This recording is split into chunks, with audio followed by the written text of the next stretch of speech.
everyone, Yensid Organist here, and welcome to another episode of OrgelCraft. I hope you guys are having a great day today. Today, OrgelCraft is going green. Not that kind of green. We're making farms that we farm green things. Primarily, I want to build up a massive sugarcane farm because I have run out of sugarcane twice in the last couple of months. And even though I think the farm that I have over in the village there is in the spawn chunks, it's not producing a lot, so I want to make a ridiculously massive farm here in the industrial area. I would also like to make a massive cactus farm, just because I'd like to be able to have green dye. I don't necessarily need a ton of cactus, but we got an industrial area, so why not go big? And if we have time, I'd like to see if we can maybe work on the tree farm over there. I'd also like to go and do a quartz farm. I realize that's not green, but it's something that I would like to be able to have access to, and that's actually a really fairly simple process. I've already done most of the work that needs to get done for that at the geode that we found a long time ago over in the Season 2 area. I point that way. It's actually over there, more or less.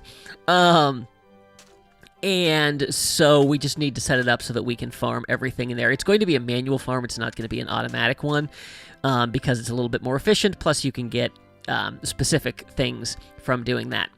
Before we get into any of that, though, since we're over here working in the industrial district, I would like to fix the iron farm. So I forget which update it was, if it was 1.16 or 1.17. Essentially, the villagers, the way this farm worked, the villagers, when they got in bed, the only place they could get out was onto their workstations. Well, then that changed in one of the updates, so now they can just stand up on their beds, which means they're not always close enough to be scared by our husk over there. So this farm does actually still work. I was playing around with it in creative, and it does work, but it's not nearly as efficient.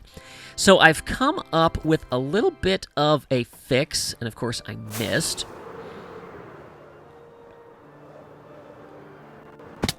Let's try that again. Okay, so what I came up with was basically boxing them in, and this is going to be a little bit of a trick to do, but I don't think they can get up on top of this. So what we're going to do is sneak some glass panes in here. I don't think I can get to that corner. That's fine. And then what we're going to do is, I've got some iron trapdoors. Let's see if I can sneak under here. Can I get under? There we go. Okay. This would be much easier to do if they're not going to be able to get on there. Of course, as soon as I break this, you know they're going to try to run. There we go. One there. And bloop. Oh, nope. Is that, wait, how did I do this? I think that was not, oh no, I know what it was. It's not there. It's in front. There we go. And so then I need to just very, very carefully break that. And break that. And now they can all get, I'm going to put some glass up here just to ensure that they don't try to jump out. And I'm also going to put glass on top of these end rods. Like that. So now they can get out of bed, they can step out to their workstations, and it should bring them close enough that they can get scared when the husk comes by. Now, it's not a perfect system. Actually, what I do want to do is put a little bit of glass there, so this at least forces them forward a little bit, so that they can get scared by the husks. They can still sleep in their beds, which is essential for them to be able to spawn the iron golems. But it keeps it spawn-proof. It allows them to get a little bit closer, which is what we need, because basically they need to be close enough to feel threatened by our husk. and summon a golem. So that is the first thing that we are going to do. I need to do that to 9 more of these. I also have a couple of villagers who have wandered off, and I need to get them back in. That's going to be fun. So let me get to that, and I'll bring you guys right back. All of the modules have been updated. I've also installed a switch down here on the ground, so I don't have to keep flying up there to flip the lever to launch our husk. So, if I pull this lever, it will not send our friend off. Why will it not send our friend off? I'm confused.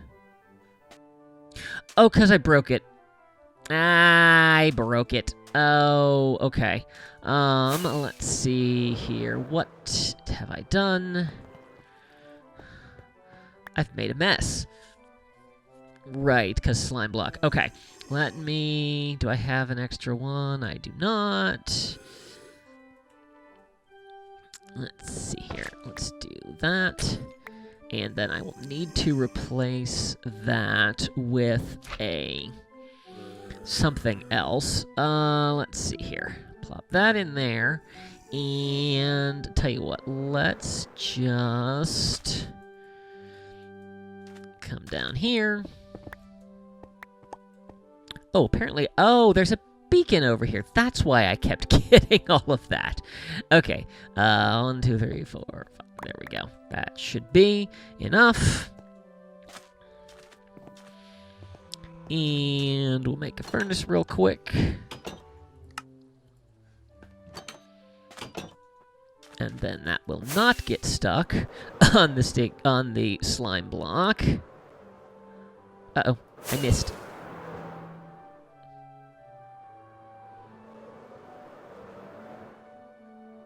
Whoop, there we go. Okay. Furnace. Powered rail. And now it works.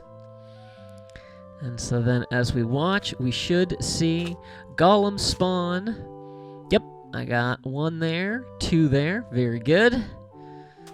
Villagers are scared there. Got another 2. We'll check all of these. I'm still short a couple of villagers in places, so looks like we only got 1 there. And we have a phantom in this pool. Not anymore.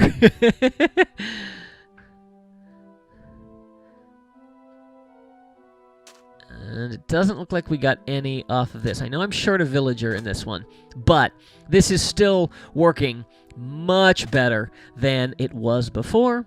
And then when we're done, we can just turn it off, and our husk will come to a stop. And I put a little bit of a bump in the rail up here because, yeah, it used to just be a flat rail, and I would used to have to come up here and nudge him when it was time to run the farm, and now we don't have to do that. And actually, I can take this, and I can take that. All right, Mr. Tuscan Raider, we'll see you later. That all done. Next thing I want to work on is a massively massive sugarcane farm. I have made lots and lots of pistons, far more than I'm going to need for this sugarcane farm. But it's going to be big. So, yeah, I don't think I need to show how to build that. It's, fairly simple design with pistons and an observer to see when it goes. And yeah, gonna just build up many modules. I also need to figure out where I want to put it. Let's see. I'm actually thinking that this area in between the mob farm and the iron farm would probably be a good place. I might want to level a little of this out. It's also going up in the air, so yeah. I think I will put it right here. So let me get to work on that. I'll bring you guys back in a little bit. Sugarcane farm is completed. So I ended up doing 4 towers, or I guess 4 tiers of it. And then there are 4 modules of 8 blocks on either side. So basically every tier is a stack of sugarcane, and then it all drops down to the bottom there and gets flushed along to the hoppers right there. Now, one of the things that I have discovered is it's not a perfect system. We do have some sugarcane that is occasionally getting stuck, and in some cases a lot of sugarcane that's getting stuck. I dropped in a little bit earlier to pick some stuff up, and I picked up 54. So yeah, definitely not a perfect system. Some of it's also not quite making it to there. I think if it gets bumped off of there and lands just right, it is falling in. So if you know how to well, let's see, if you know how to not get stuck in the water, if you know any way that I can work that so that I'm not losing anything, I'm not overly concerned about it because we're still getting a ton. But I don't want, entities piling up there. But yeah, in the time it's taken me, I started, I cleaned everything out and I started collecting this after I had finished my second tier, and this is everything that I have got since, in the time it took me to build 2 tiers, so we're doing really well.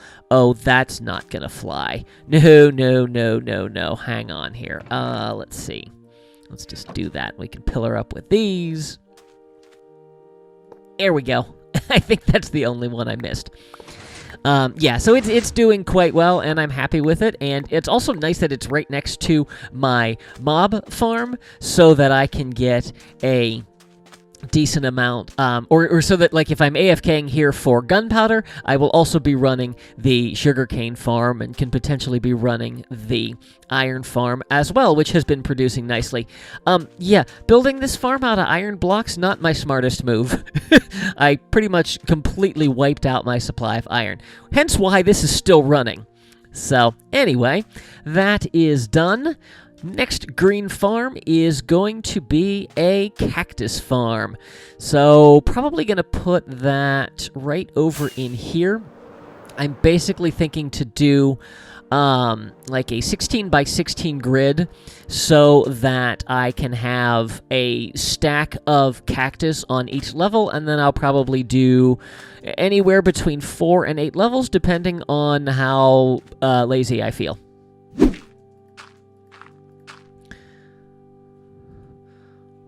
Welcome back, everyone.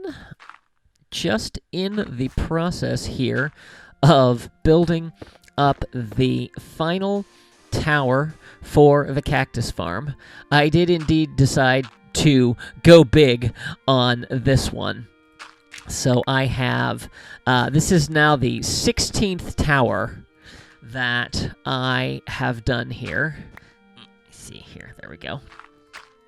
And I've gotten in quite the groove of doing this, and I've only managed to accidentally knock one of these towers out once in the entire time. But of course, now that I'm doing this last one on camera, yeah, we'll see how that goes.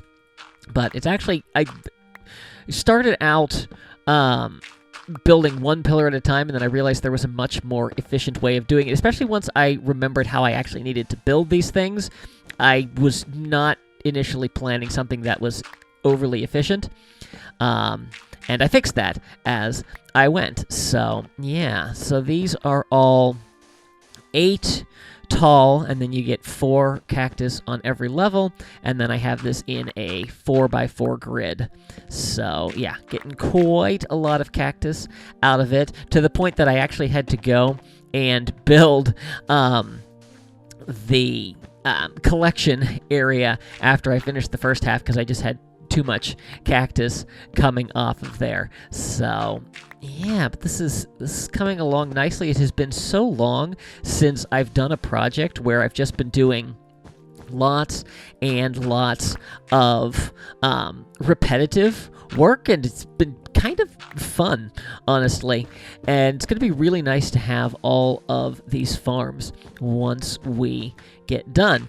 As I was working on this, I was thinking about the prep that I had done for this episode, and I was like, I feel like I built some kind of mechanism where I had a comparator clock built on something I was working in my test world. And then I remembered one of the other farms that I need to be making, and that is actually a wheat farm. So that's something that we're going to be working on here in a little bit. Now all I need to do is get some water in along here, and I actually screwed this design up. So I'm going to have to go back and fix it, but I am running very short on wood over here, not in the game. But yeah, I don't have a ton of wood over here, and so I was like, oh, I can put ice here, and that'll be perfect, except for all the things that fall onto the ice then don't get pushed off. So there is that.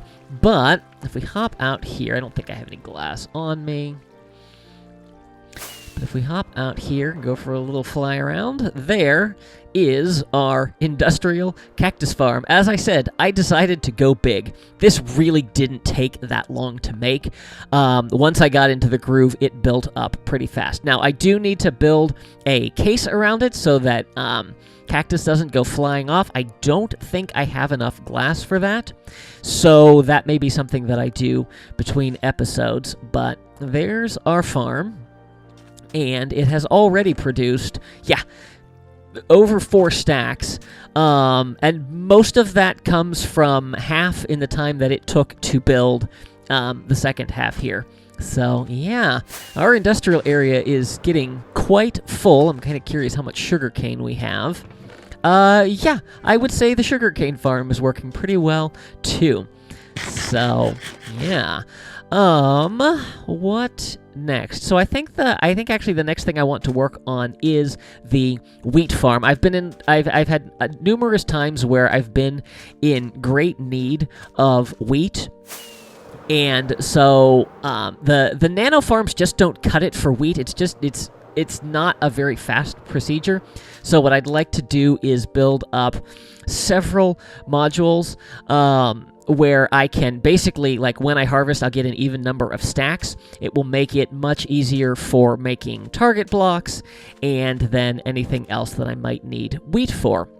So, to figure out where I want to stick that, I'm going to need a decent amount of area, but we can probably tuck that in right over here beyond the cactus farm. I think that will be good.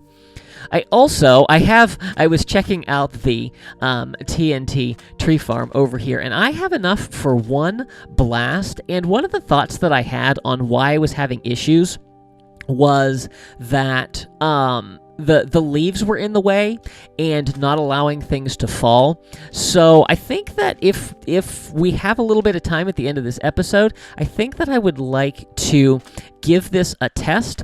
I've got all of the saplings and all of the materials that I need over here to test this.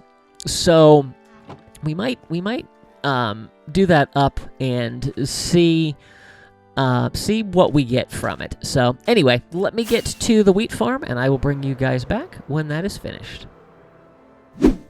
Welcome back, everyone. We now have a wheat farm. So this is what I have worked up here.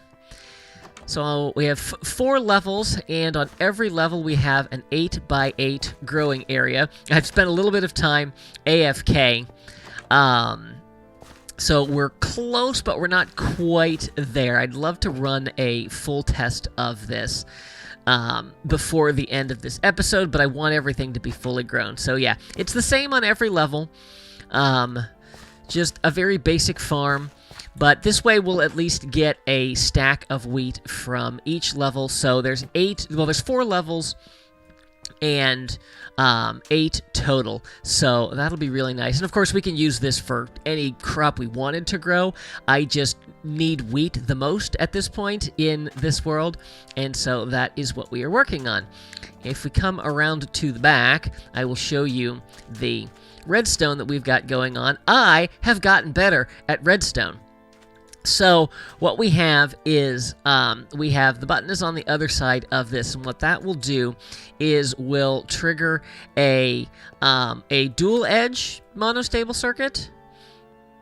Single edge monitors. I don't know. I don't know what the technical name is. But basically what happens is I needed the water to be dispensed, flood everything, have enough time to actually wash everything out of the farm, and then retract it, which is not the easiest thing to do. So what I have here is we have the button will pulse, the observer here will read this repeater when it turns on, which will cause all of the dispensers to activate. Then there's a comparator delay clock here that will let everything flood out, and then when that turns off, this repeater will unpower, which will trigger the observer again, and it will retract all of the water. Now, as I was working through this, I was starting to run redstone all over the place, and then I realized there's a simpler way to do it with a torch tower. And so what we have here is a very basic torch tower setup that is off by default. And then when I power the system, this will flip all of that, and it will power all the dispensers once, and then again at the end of it. So I'm pretty proud with how I have managed to compact the redstone. I'm sure there's still better ways to do it, but for something that I designed all on my own, I'm pretty proud of it. So, yeah, so farms are coming along, making a lot of good progress. I don't think I am going to get to the amethyst farm in this episode, and I'm definitely not going to get this filled in, because after I did put all the glass on that, I definitely do not have enough left over to fill all of this in. So we'll save that for another time. I'll work on that between episodes. That might be this week's stream project.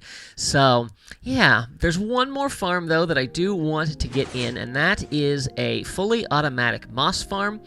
I've been wanting to use moss for various different projects, and as easy as it is to farm by hand, I'd rather not have to. So, I am going to get to work on that. I'm not sure where I'm going to put it, but I'm going to be following some tutorial.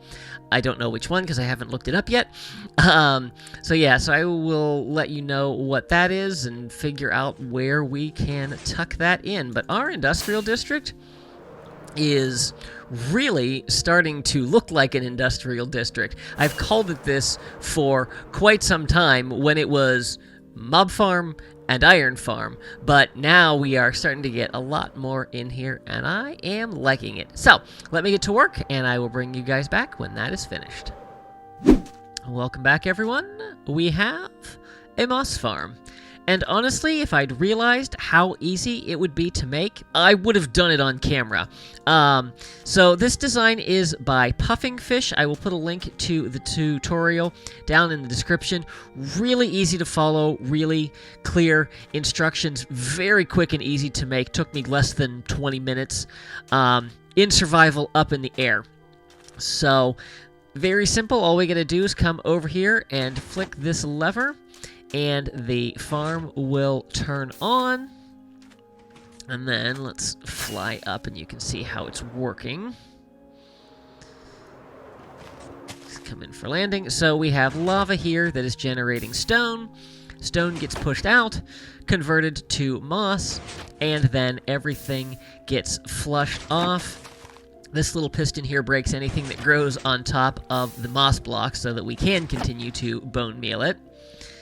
And then it just cycles from there. I've got bone meal in here, and then everything gets collected down here. I ran it for just a little bit, and you can see this stuff is already pouring in.